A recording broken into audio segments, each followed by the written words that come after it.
बोलो सदगुरुदेवनी जय।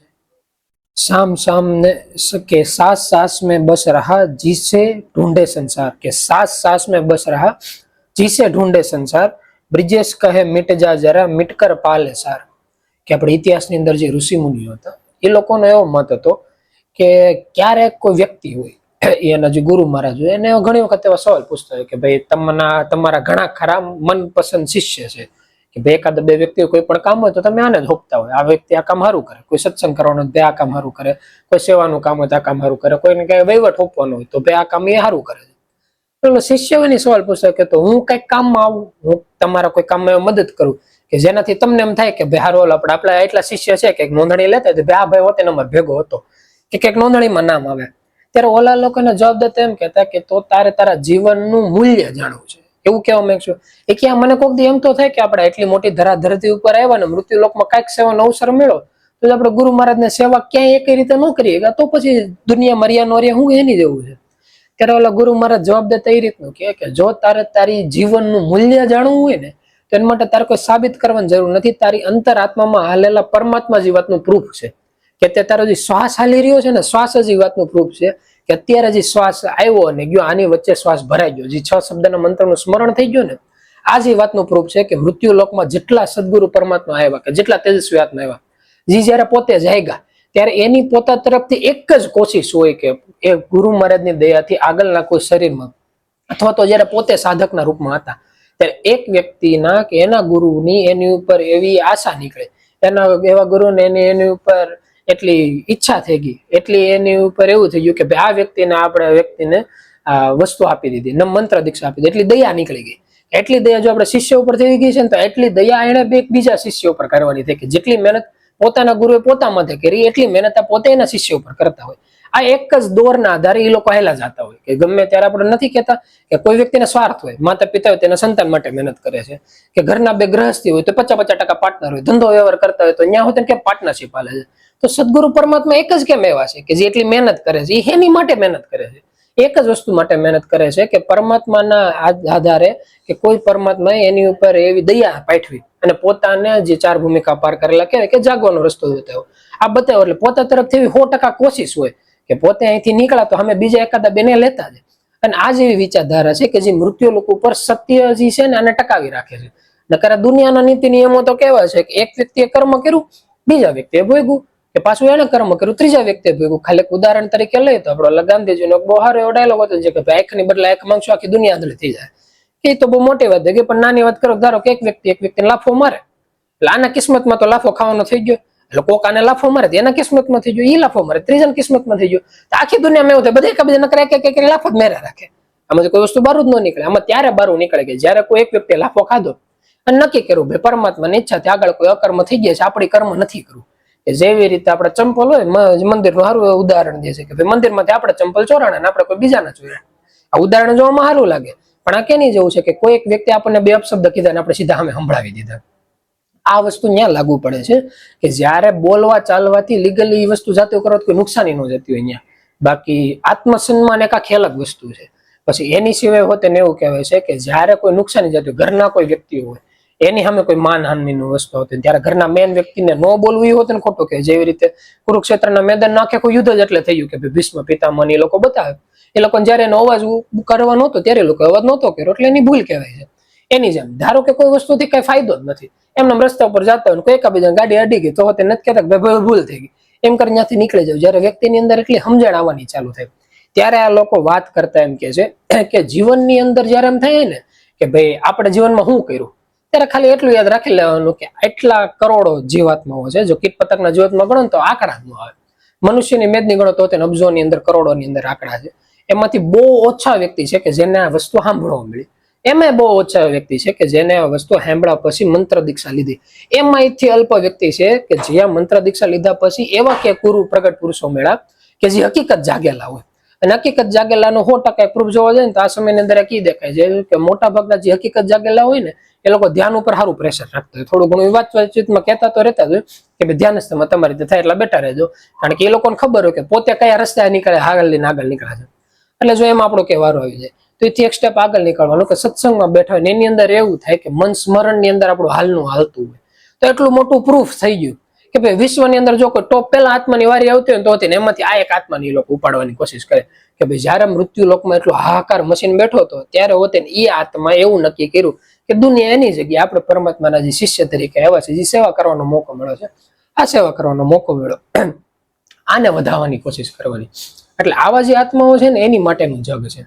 નકર બહારની દુનિયા તો કેવી છે કે એક વખત એવું થાય કે એક ગામડું હોય, ગામડાની અંદર બે ખેતર હોય, એટલે બે ખેતરને અડીને જે બે વ્યક્તિ હોય ને એ લોકોની જે ઝૂંપડીઓની અડીને બનાવી હોય. એટલે કારણ કે હાંજનો સમય ધારો કે કોઈ હિંસક પશુ પક્ષી આવી જાય તો એકબીજાને મદદ કરવા સારું પડે. એટલે આખું જે ખેતરની એકદમ ખૂણો પડતો ત્યાં બે જણા ઝૂંપડી બનાવી હોય. હવે એમાં એક વ્યક્તિ હોય ને એની ઉંમર થોડીક મોટી હોય, એટલે એની પાસે અનુભવ હોય કયા સમય કયો પાક લેવો, કયું બિયારણ નાખવું, ક્યારે ખાતર પણ તે બધી એની પાસે માહિતી હોય. બીજો જો ને થોડોક ભણેલો ગણેલો હોય, એની પાસે નોલેજ પણ ચોપડિયું જ્ઞાન હોય, અને ચોપડિયું ટેકનોલોજી ના આધારે આમ સાચું હોતે જ્ઞાન હોય. એવું નહીં કે ઓલાને અનુભવ કરતા આ વસ્તુ ખોટી થઈ જાય. એટલે આ વ્યક્તિ કેવું કરે, 100% ચોપડીથી ને એનાથી આગળ નીકળતો જાય. સમયના આધારે કોઈ પણ વાતાવરણમાં ફેરફાર થવાનો તેને પહેલા ખબર પડી જાય કે ભાઈ આ રીતનું થવાનું છે. આપણે નથી કહેતા હમણાં વરસાદ આવવાનો છે, થોડીક પોતપોતાની રીતે સેફ્ટી રાખેલી, એ રીતનું પોતાની રીતે સેફ્ટી કરીને હાલે ને ઓલો વ્યક્તિ પોતાની કોઠા ઉસથી આગળ નીકળે. એનાથી જે આવડત ને મહેનત એના બેયની હરખી. ફરક ક્યાં પડે કે જે વ્યક્તિ ભણેલો ગણેલો હોય ને એને પહેલેથી એક જ વસ્તુ જોઈ હોય કે ભાઈ ખેતીવાડી થઈ તો આ રીતનો પાક આવ્યો તો એટલું આપણને બિયારણ થયું, તો સામે એની ખરીદી કરી લે, એના જે ધન થતું એ ધન કમાઈ લે, જે ભેગું કરવાનું ભેગું કરી લે. ઓલો વ્યક્તિ કેવો, એનો આજુબાજુ કોઈ ગરીબ ગુરદા વ્યક્તિ આવે કે ભાઈ અમારે અત્યારે બિયારણના નથી, ખાવાના નથી, એટલે જે પોતાનો ભંડાર ભરેલ ને થોડું ઘણું એ પોતા તરફથી દઈ દે. એટલે ઓલો વ્યક્તિ એમ કે જો આમ સેવા કરવા બેસો ને તો આખી દુનિયા ખાલી થઈ જાય, મોટા મોટા રજવાડા નથી રહે, તમે એના રહેવાના. લીકે કરે જ ને એટલે આકે જો ભાઈ ભગવાનના ઓલા નથી કહેતા દાને દાને પે લેખાય ખાલે વાલે કાને, આપણા ભંડારમાં ભરેલું એમાં કોનું નામ લખ્યું કોને ખબર. એટલે જે બરોબર લાગે ને પોતપોતાની રીતે દેતો રહે. એટલે ઓલો વ્યક્તિ એની રીતે સેવા ચાકરીની ચાલુ રાખે અને પોતાની રીતે જ ધનબળ એકત્રિત કરવાનું ચાલુ કરે. ધીમે ધીમે થાય પેઢી ફરવાની ચાલુ થાય. વચ્ચે એક વખત દુકાળ પડવાનું થયો. દુકાળ પડવાનું થાય એટલે જે ધન ધાન્ય હોય આજુબાજુથી પૂરું થવાનું થાય. જો વૃદ્ધ વ્યક્તિ હોય ને એના છોકરાની છોકરી બધા 2 થી 3 વર્ષની નાની અમથી છોકરી હોય અને શિયાળાનો સમય ઠાડના લીધે કાપતી હોય ને ખાવાનું હોય નહીં ઘરમાં. એટલે એ વ્યક્તિ જે ઓલા જેટલાને મદદ કરી હોય ને એ બધા પાસે મદદ માંગવા જાય, થોડું ઘણું કઈ ખાવા પીવાનું હોય તો મારે નથી જોતું પણ આની છોકરી છે આને દઈ ગયો તો બીમાર પડીને હસોડું જીવ ન હોય. એટલા હદુ દિનની હાલત ખરાબ થઈ ગઈ. તો ઓલા જેટલા વ્યક્તિ હોય ને કોઈ પાસે ખાવાનું નહીં, કારણ કે દુકાળ પડ્યો છે, ધનબાળના મેન વ્યક્તિ પાસે પતી ગયું તો ઓલા પાસે તો કેતું રહેવાનું. ઓલા સામે કહેતા એટલે અમે તમારા પાસે આવવાના હતા, અમારી પાસે નથી, તમે કઈ વસ્તુ દે મદદ કરવી છે પણ મદદ કરવા માટે જ વસ્તુ નથી. એટલે એ વ્યક્તિ આની પાસે એટલે એને તો જૂના ભંડાર ભરેલા રેખા હોય. એટલે ચોખ્ખી વાત કે હું તમને કહેતો હતો કે આ ધંધો ન કરે, મારી જેમ જો તમે ભેગું કર્યું ને તો ત્યારે તમારા આ દિવસ ન આવે. એટલે 2 મિનિટ વિચાર કરી કે જો ભાઈ તારે દેવું જ દે, બાકી ખોટી સલાહ દેમાં પાછું ભગવાનની દેહથી ઓલો જીવ હોય બચી જાય ને પાછું આગળની યાત્રા ચાલુ થાય. ધીમે ધીમે એવું થાય પાછી પેટી ફરવાનું ચાલુ થાય. એટલે આની પાછળ દીકરાનો જન્મ થાય. ઈ આની જેમ નાનેથી મોટો થાય એટલે પપ્પાને એક જ વસ્તુ કરતા શીખે કે ભાઈ હિસાબ કરવાનો, ચોખ્ખો નફા ઉપર જ ધ્યાન દેવાનું. દયા નામની છે જે વસ્તુની એની અહીંયા જેટલા કારીગરો કામ કરતા હોય એટલું જે કલાક મિનિટે હાલે.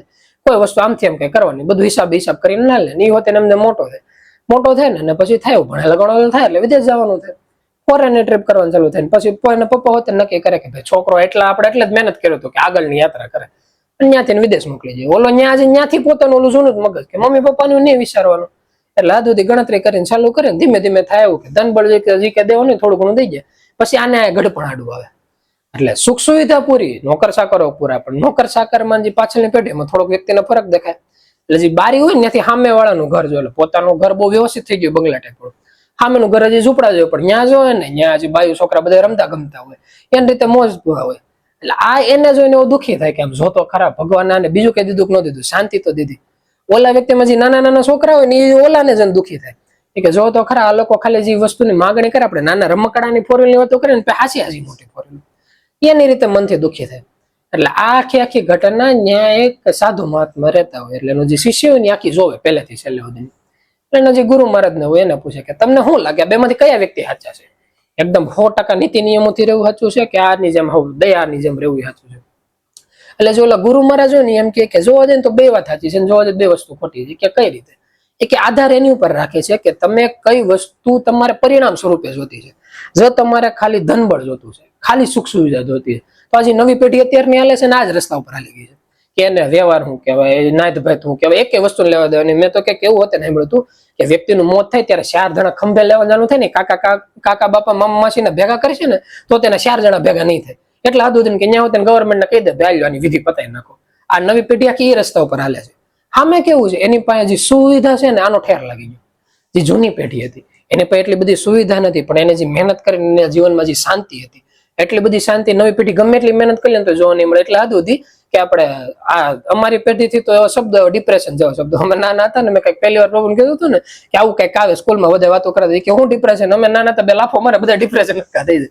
એ જૂની પેઢી કે ડિપ્રેશન નું કઈ કોઈને ખબર જ નહીં, મગજ એમને જ ફ્રેશ હોય.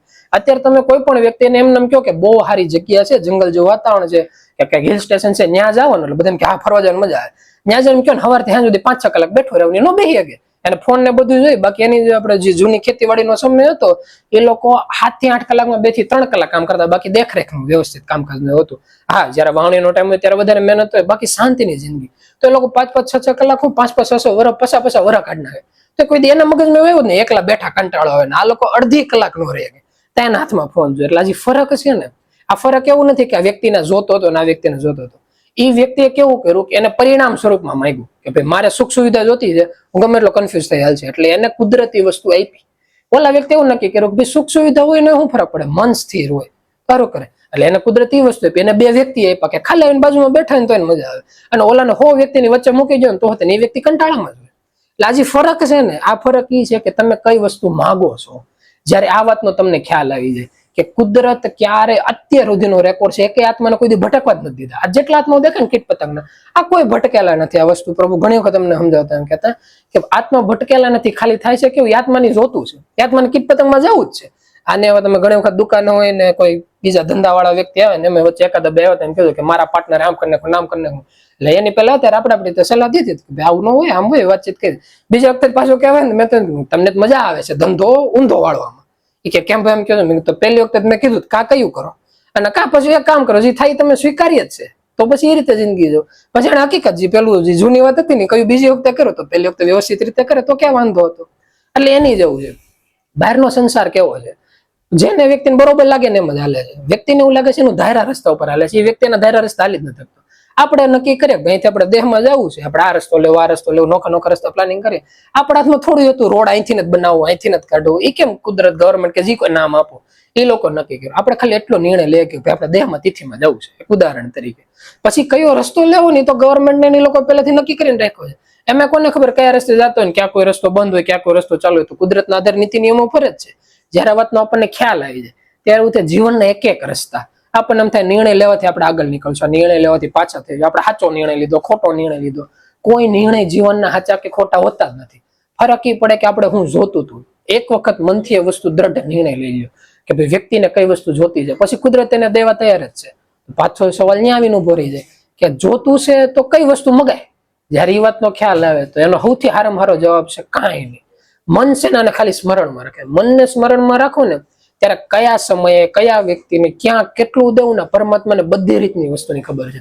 જે રીતે ધારો કે આપણે આગળના શરીરમાં ધન બળના આધારે બહુ કે આપણી પાસે વસ્તુ ને આપણે પરમાત્મા પાસે માંગ્યું હોય કે આપણી પાસે એટલું ધન હોય તો સારું થાય, એવું મોંઘવારી વધે. મોંઘવારી લાંબા આગળના જન્મ ક્યાં વાત કરો, 20-25 વર્ષ પહેલાની વાત કરીએ તો તે મોંઘવારીનો ભાવ કેટલો થઈ ગયો કે કેમ કહેતા કે જયારે મારો જન્મ થયો ને એ ટાઈમ આજુબાજુ સોનાનો ભાવ કે 4,000 કે 5,000 કિલો હતો ને તે $1,00,000-1,50,000 પીગો.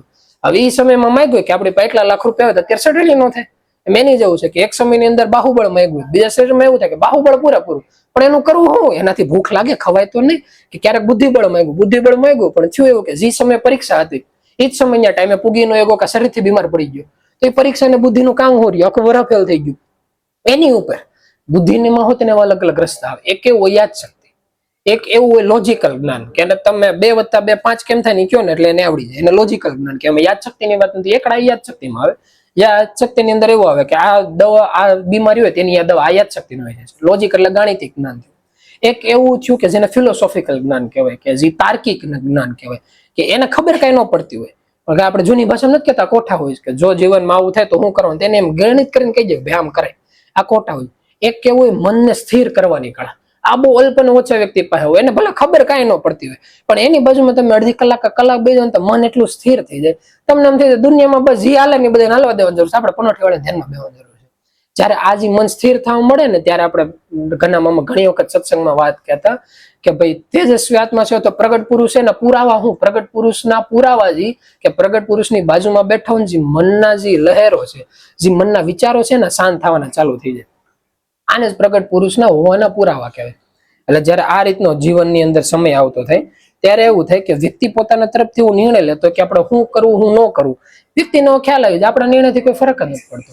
ખાલી શાંતિથી મન છે ને અને સ્થિરતામાં લગાડવાની જરૂર છે.